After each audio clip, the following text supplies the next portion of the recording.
Hello and welcome to my channel. তো আজকে আমরা ভারত বিভাগের পটভূমি সংক্রান্ত 50টি গুরুত্বপূর্ণ এক কথায় উত্তরধর্মী প্রশ্নোত্তর নিয়ে আলোচনা করব। তো ডিরেক্টলি চলে যাচ্ছি নাম্বার 1, ভারত বিভাজনের প্রধান কারণ কী ছিল? তো ভারত বিভাজনের প্রধান কারণ ছিল সাম্প্রদায়িক দাঙ্গা ও মুসলিম লীগের পৃথক রাষ্ট্র দাবি। নেক্সট নাম্বার 2, ভারত বিভাজনের প্রস্তাব প্রথম কে দেয়? তো ভারত বিভাজনের প্রস্তাব প্রথম দেয় চৌধুরী রহমত আলী 1933 সালে পাকিস্তান শব্দ ব্যবহার করে। নেক্সট নাম্বার 3, পাকিস্তান শব্দটি প্রথম কোথায় ব্যবহৃত হয়? তো পাকিস্তান শব্দটি প্রথম ব্যবহৃত হয় নাও অর নেভার পুস্তিকায়, যা 1933 সালে প্রকাশিত হয়েছিল। নেক্সট নাম্বার 4, ভারত বিভাজনের দাবিতে কোন দল প্রধান ভূমিকা নেয়? তো ভারত বিভাজনের দাবিতে যে দল প্রধান ভূমিকা নিয়েছিল তা হচ্ছে মুসলিম লীগ। নেক্সট নাম্বার 5, মুসলিম লীগ প্রতিষ্ঠিত হয় কবে? তো মুসলিম লীগ প্রতিষ্ঠিত হয় 1906 সালে। নেক্সট নাম্বার 6, মুসলিম লীগের প্রধান সভাপতি কে ছিলেন? তো মুসলিম লীগের প্রধান সভাপতি ছিলেন আগা খান।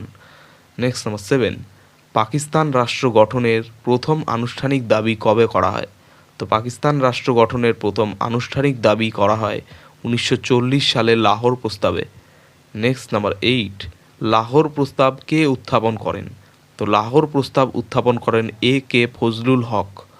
নেক্সট নাম্বার 9, ভারত বিভাজনের বিরোধিতা করে কোন নেতা বিভাজন হবে আমাদের দেহের ওপর বলেন? তো ভারত বিভাজনের বিরোধিতা করে যে নেতা বলেছিলেন যে বিভাজন হবে আমার দেহের উপর, তিনি মহাত্মা গান্ধী। নেক্সট নাম্বার 10, ভারত বিভাজনের পক্ষে কোন কংগ্রেস নেতা ছিলেন? তো ভারত বিভাজনের পক্ষে ছিলেন যে নেতা, তিনি হচ্ছে সর্দার বল্লভভাই প্যাটেল। নেক্সট নাম্বার 11, ভারত বিভাজনের বিরোধিতা করে কোন কংগ্রেস নেতা সবচেয়ে সক্রিয় ছিলেন? তো ভারত বিভাজনের বিরোধিতা করে যে কংগ্রেস নেতা সবচেয়ে সক্রিয় ছিলেন তিনি হচ্ছেন আবুল কালাম আজাদ। নেক্সট নাম্বার 12, ভারত বিভাজন অনিবার্য কে বলেছিলেন? তো ভারত বিভাজন অনিবার্য এই কথাটি বলেছিলেন মোহাম্মদ আলী জিন্নাহ। নেক্সট নাম্বার 13, ভারত বিভাজনের প্রধান মধ্যস্থকারী ব্রিটিশ ভাইসরয় কে ছিলেন? তো ভারত বিভাজনের প্রধান মধ্যস্থকারী ব্রিটিশ ভাইসরয় ছিলেন Lord Mountbatten. Next number 14, Bharat বিভাজনের জন্য ব্রিটিশ সরকার কোন পরিকল্পনা প্রস্তাব করে? তো ভারত বিভাজনের জন্য ব্রিটিশ সরকার যে পরিকল্পনা প্রস্তাব করে তা হচ্ছে মাউন্টব্যাটেন পরিকল্পনা 1947 সালে। নেক্সট নাম্বার 15, ভারত বিভাজন সংক্রান্ত আইন কোনটি? তো ভারত বিভাজন সংক্রান্ত আইন হচ্ছে ভারত স্বাধীনতা আইন 1947 সাল। নেক্সট নাম্বার 16, ভারত স্বাধীনতা আইন কবে গৃহীত হয়? তো ভারত স্বাধীনতা আইন গৃহীত হয় 18 জুলাই 1947 সালে। নেক্সট নাম্বার 17, ভারত বিভাজনের মাধ্যমে কোন দুটি রাষ্ট্র গঠিত হয়? তো ভারত বিভাজনের মাধ্যমে যে দুটি রাষ্ট্র গঠিত হয়েছিল তা হচ্ছে ভারত ও পাকিস্তান। নেক্সট নাম্বার 18, ভারত ও পাকিস্তান আনুষ্ঠানিকভাবে কবে স্বাধীন হয়? তো ভারত ও পাকিস্তান আনুষ্ঠানিকভাবে স্বাধীন হয় 14 ও 15 আগস্ট 1947 সাল। নেক্সট নাম্বার 19, ভারত বিভাজনের পর পাকিস্তান কতটি অংশে বিভক্ত ছিল? তো ভারত বিভাজনের পর পাকিস্তান দুটি অংশে বিভক্ত হয়ে যায়, একটি পূর্ব আর একটি পশ্চিম, অর্থাৎ পূর্ব পাকিস্তান ও পশ্চিম পাকিস্তান। নেক্সট নাম্বার 20, ভারত পাকিস্তান সীমান্ত চিহ্নিত করার দায়িত্বে কে ছিলেন? তো ভারত পাকিস্তান সীমান্ত চিহ্নিত করার দায়িত্বে ছিলেন sir Cyril Radcliffe. Next number 21, Bharat বিভাজনের ফলে সবচেয়ে বড় সমস্যা কী দেখা দেয়? তো ভারত বিভাজনের ফলে সবচেয়ে বড় সমস্যা দেখা দেয় শরণার্থী সংকট ও দাঙ্গা। নেক্সট নাম্বার 22, ভারত বিভাজনের সময় প্রধান সাম্প্রদায়িক দাঙ্গা কোথায় হয়? তো ভারত বিভাজনের সময় প্রধান সাম্প্রদায়িক দাঙ্গা হয় পাঞ্জাব ও বাংলায়। নেক্সট নাম্বার 23, ভারত বিভাজনের ফলে কত মানুষ বাস্তুচ্যুত হয়? তো ভারত বিভাজনের ফলে প্রায় 1.5 কোটি মানুষ বাস্তুচ্যুত হয়। নেক্সট নাম্বার 24, ভারত বিভাজনের সময় আনুমানিক কত মানুষ নিহত হয়? তো ভারত বিভাজনের সময় আনুমানিক 10 থেকে 20 লক্ষ মানুষ নিহত হয়েছিল। নেক্সট নাম্বার 25, ভারত বিভাজনের ফলে কোন নদীভিত্তিক সমস্যা দেখা দেয়? তো ভারত বিভাজনের ফলে যে নদীভিত্তিক সমস্যা দেখা যায় তা হচ্ছে সিন্ধু নদ জল বন্টন সমস্যা। নেক্সট নাম্বার 26, ভারত বিভাজনের সময় কোন সংখ্যালঘু সম্প্রদায় সবচেয়ে বেশি ক্ষতিগ্রস্ত হয়? তো ভারত বিভাজনের সময় যে সংখ্যালঘু সম্প্রদায় সবচেয়ে বেশি ক্ষতিগ্রস্ত হয়েছিল তারা হচ্ছে শিখ সম্প্রদায়। নেক্সট নাম্বার 27, ভারত বিভাজনের পর পাকিস্তানের প্রথম গভর্নর জেনারেল কে হন? তো ভারত বিভাজনের পর পাকিস্তানের প্রথম গভর্নর জেনারেল হন মোহাম্মদ আলী জিন্নাহ। নেক্সট নাম্বার 28, ভারত বিভাজনের পর ভারতের প্রথম গভর্নর জেনারেল কে হন? তো ভারত বিভাজনের পর ভারতের প্রথম গভর্নর জেনারেল হয়েছিলেন Lord Mountbatten. Next number 29, Bharat বিভাজনের পর ভারতের প্রথম প্রধানমন্ত্রী কে হন? তো ভারত বিভাজনের পর ভারতের প্রথম প্রধানমন্ত্রী হন জওহরলাল নেহরু। নেক্সট নাম্বার 30, ভারত বিভাজনের পর পাকিস্তানের প্রথম প্রধানমন্ত্রী কে হন? তো ভারত বিভাজনের পর পাকিস্তানের প্রথম প্রধানমন্ত্রী হন লিয়াকত আলী খান। নেক্সট নাম্বার 31, ভারত বিভাজনের পর পূর্ব পাকিস্তানের প্রথম প্রধানমন্ত্রী কে হন? তো ভারত বিভাজনের পর পূর্ব পাকিস্তানের প্রথম প্রধানমন্ত্রী হন খাজা নাজিমুদ্দিন। নেক্সট নাম্বার 32, ভারত বিভাজনের সময় কোন অঞ্চলকে ক্রেজারিং হোল বলা হতো? তো ভারত বিভাজনের সময় যে অঞ্চলকে ক্রেজারিং হোল বলা হতো তা হচ্ছে কলকাতা। নেক্সট নাম্বার 33, ভারত বিভাজনের কারণে কোন দুটি নতুন দেশ তৈরি হয়?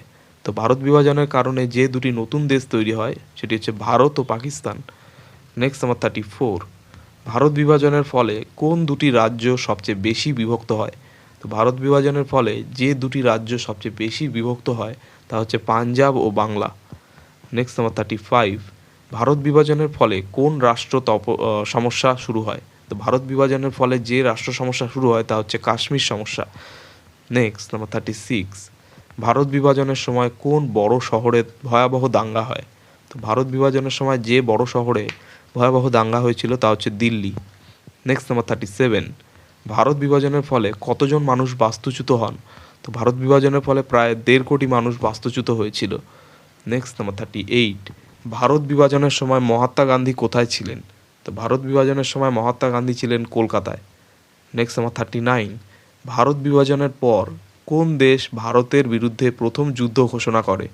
তো ভারত বিভাজনের পর যে দেশ ভারতের বিরুদ্ধে প্রথম যুদ্ধ ঘোষণা করে তা হচ্ছে পাকিস্তান, 1947 থেকে 48 সালে কাশ্মীর যুদ্ধ। নেক্সট নাম্বার 40, ভারত বিভাজনের ফলে কোন দেশ দুটি ভাগ হয়ে যায়? তো ভারত বিভাজনের ফলে পাকিস্তান দুটি ভাগ হয়ে যায়, পূর্ব পাকিস্তান ও পশ্চিম পাকিস্তান।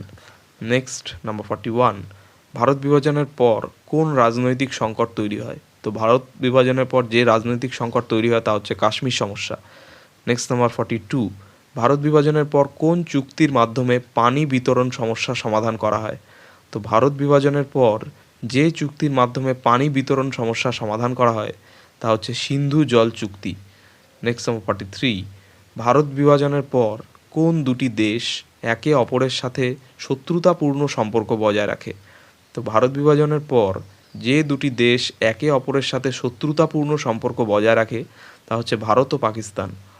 নেক্সট নাম্বার 44, ভারত বিভাজনের ফলে কোন রাজনৈতিক দল শক্তিশালী হয়? তো ভারত বিভাজনের ফলে যে রাজনৈতিক দল শক্তিশালী হয় তা হচ্ছে কংগ্রেস ও মুসলিম লীগ। নেক্সট নাম্বার 45, ভারত বিভাজনের পর কোন নতুন স্বাধীনতা সংগ্রাম শুরু হয়? তো ভারত বিভাজনের পর যে নতুন স্বাধীনতা সংগ্রাম শুরু হয় তা হচ্ছে বাংলাদেশের মুক্তিযুদ্ধ, যা 1971 সালে হয়েছিল। নেক্সট নাম্বার 46, ভারত বিভাজনের ফলে উপমহাদেশে সবচেয়ে বড় কোন সমস্যা তৈরি হয়? তো ভারত বিভাজনের ফলে উপমহাদেশে সবচেয়ে বড় যে সমস্যা তৈরি হয়েছিল তা হচ্ছে সাম্প্রদায়িক হিংসা। নেক্সট নাম্বার 47, ভারত বিভাজনের সময় ব্রিটিশ সরকারের প্রধান উদ্দেশ্য কী ছিল?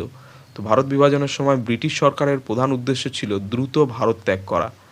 নেক্সট নাম্বার 48, ভারত বিভাজনের পর ভারত কোন শাসন ব্যবস্থা গ্রহণ করে? তো ভারত বিভাজনের পর ভারত যে শাসন ব্যবস্থা গ্রহণ করে তা হচ্ছে গণতান্ত্রিক প্রজাতন্ত্র। নেক্সট নাম্বার 49, ভারত বিভাজনের সময় ব্রিটিশ পার্লামেন্ট কোন আইন পাশ করে? তো ভারত বিভাজনের সময় ব্রিটিশ পার্লামেন্ট যে আইন পাশ করে তা হচ্ছে ভারত স্বাধীনতা আইন, 1947 সাল। নেক্সট নাম্বার 50, ভারত বিভাজনের কারণে উপমহাদেশে স্থায়ী কোন দ্বন্দ্বের সৃষ্টি হয়? তো ভারত বিভাজনের কারণে উপমহাদেশে স্থায়ী যে দ্বন্দ্বের সৃষ্টি হয় তা হচ্ছে ভারত পাকিস্তান বৈরিতা। তো এই ছিল 50টি খুব গুরুত্বপূর্ণ প্রশ্ন উত্তর ভারত বিভাগ সংক্রান্ত। তো চ্যানেলটি ভালো লাগলে অবশ্যই সাবস্ক্রাইব করো এবং পরবর্তী আপডেটগুলি পাওয়ার জন্য অবশ্যই নোটিফিকেশান বেলটি অন করে দিও। ধন্যবাদ।